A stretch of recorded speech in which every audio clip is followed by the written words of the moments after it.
morning and a warm welcome to your show, Sunny Mornings in Encinitas. I'm your host, Melissa, and it's Thursday, December 18th. You'll be interested to know. 69 years ago, today, in 1956, the United Nations admitted Japan to full membership, restoring Tokyo's standing in the global community after a difficult post-war recovery. This milestone marked a major step in reintegration, signaling international recognition of Japan's sovereignty and opening avenues for diplomatic collaboration and economic rebuilding. So now you know. And now, it's time for the Surf Report. Thursday in Encinitas. This morning, it's looking clean with waves around 2 to 3 plus feet. Conditions will shift to fair by late morning, then choppy in the afternoon. Winds are currently sideshore at 2 miles per hour, shifting onshore to 5 miles per hour by noon. Best time to ride is at 7 a.m. with a 6-foot high tide, when the west swell is 2 feet at 12 seconds, and the offshore wind is 2 miles per hour. The first high tide on Thursday will be 6 feet at 7:15 a.m., followed by a minus half-foot low tide at 2:45. The nearshore buoy at Beacons reads 64 degrees for the water temperature. Friday offers clean conditions with waves around 2 to 3 feet, ideal for a fun session. Saturday sees a slight decline, with choppy conditions and wave heights dropping to 1 to 2 feet in the afternoon. Sunday brings a steady increase in swell, with waves reaching 2 plus feet in cleaner conditions, making it the best day of the period. This morning, it's mostly sunny, and it feels like 60 degrees, with 5 mile per hour wind. The sunset will take place at 4:45, and it will rise again tomorrow at 6:49.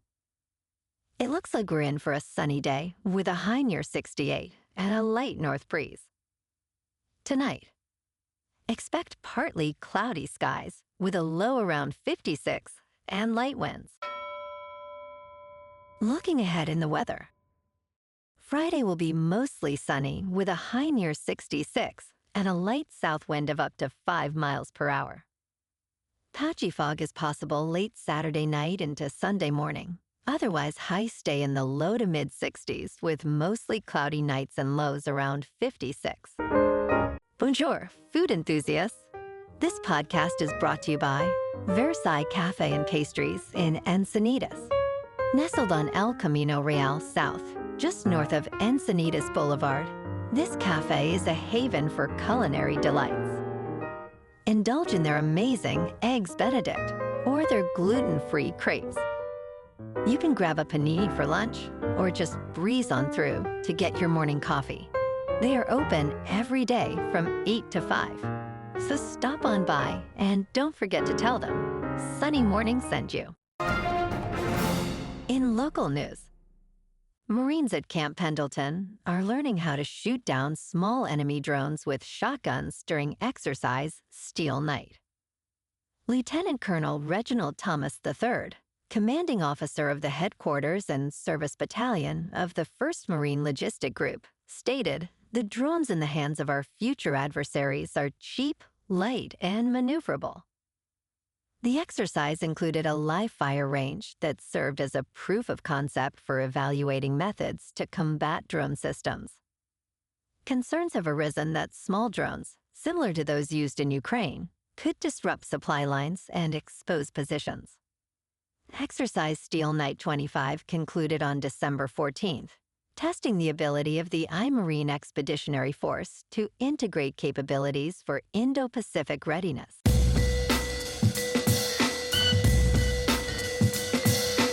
Now on to sports. The Bears are exploring moving out of Chicago and into Indiana.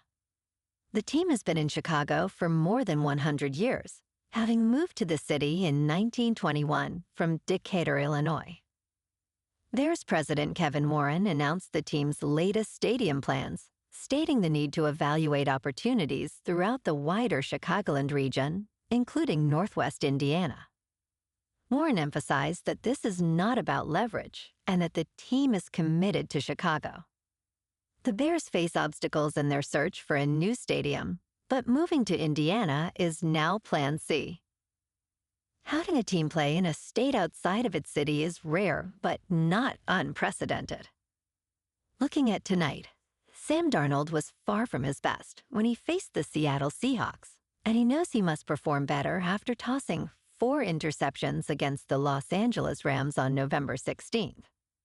Darnold's rematch with the Rams carries significant implications for the NFC West title, as both teams are tied atop the division.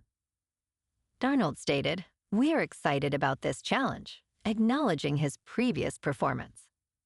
The Rams' defense ranks 13th in the NFL, creating issues for Darnold, while the Seahawks' offense has struggled to score early. Rams coach Sean McVay remarked, "There is no weakness," highlighting both teams' strengths. If Davante Adams is out, the Rams will miss their leading receiver. Kickoff is at 8:15 Eastern, tonight on Amazon Prime Video. In local sports, mark your calendars, San Diego sports fans, because the Los Angeles 28 Olympics ticket draw registration opens on January 14th. This marks the first opportunity for fans to secure a time slot for purchasing passes to this international event. Single tickets will start at $28, with various options available for individuals and groups. Residents from the greater Los Angeles area and Oklahoma City who register will enjoy early access. Curated hospitality experiences will also be available for purchase starting next year. Stay updated by signing up for the Los Angeles 28 newsletter for the latest information. In top news, yesterday, a United States judge indicated she would block President Donald Trump's administration from laying off hundreds of federal employees, citing a shutdown law. U.S. District Judge Susan Elston stated that layoffs at 4 agencies were likely invalid under a law has to end a recent government shutdown. She intends to block the U.S. State Department and Education Department from laying off about 250 and 150 employees, respectively. The judge plans to reinstate roughly 300 employees who lost their jobs during the shutdown. Elston's ruling has been praised by unions involved in the case. In business news, Walmart has maintained its stance on avoiding near-field communication-based payments, such as Apple Pay and Google Pay. Other major retailers have increasingly accepted this technology as the norm. Walmart offers its own contactless payment options, which provide key advantages. The retail giant strategy has confused customers over the years, as many expect to pay using their phones. Analysts suggest that while accepting tap-to-pay does not incur extra fees, upgrading payment hardware can be costly. Walmart's preference for its own payment tools allows it to collect valuable customer data. For now, the company seems to be doing just fine by bucking the trend. In crypto movement, Bitcoin is down 1% to about $87,000. Ethereum is down 4% to just over 2,800. And XRP is down 3% to $1.85. Moving on to a more local vibe. In our community spotlight on health and wellness, we are working with a national Pilates studio to bring you some free classes, so listen up. Check out Club Pilates, with several locations in the San Diego area. Pilates presents a comprehensive wellness approach, cultivating strength, reducing tension, and elevating mental well-being. Scientific research affirms its benefits. So now you can check out Club Pilates for a free class, with locations in Encinitas, Solana Beach, Oceanside, La Jolla, and more. Just be sure to tell them Sunny Morning sent you by. And now, back to the show. Let's talk tech. The TikTok ban was set for December 16th, but it did not happen, and here is why. President Donald Trump has postponed the ban on TikTok 5 times this year. The deadline was extended after concerns regarding the app's Chinese ownership. Chinese tech company ByteDance owns TikTok, and in 2024, President Joe Biden signed a law requiring its sale due to national security concerns. The ban date was nullified on September 25th, extending the prohibition to January 23, 2026. Messages from Washington continue to label TikTok as a privacy threat, with a ban now anticipated for January. And in entertainment news, the Rolling Stones have called off plans for a 2026 stadium tour of the United Kingdom and Europe. A source close to the band confirms to Variety, following reports that guitarist Keith Richards was unable to commit to it. While the band's touring pianist and a spokesperson mentioned they nearly completed a new album, Richards, who turns 82, is unable to handle the rigors of another tour. The band plans to return to the stage when they are ready. Well, alrighty folks, it's time for the quote of the day. And today, our quote comes from the American historian and author, Henry Steele Comaker.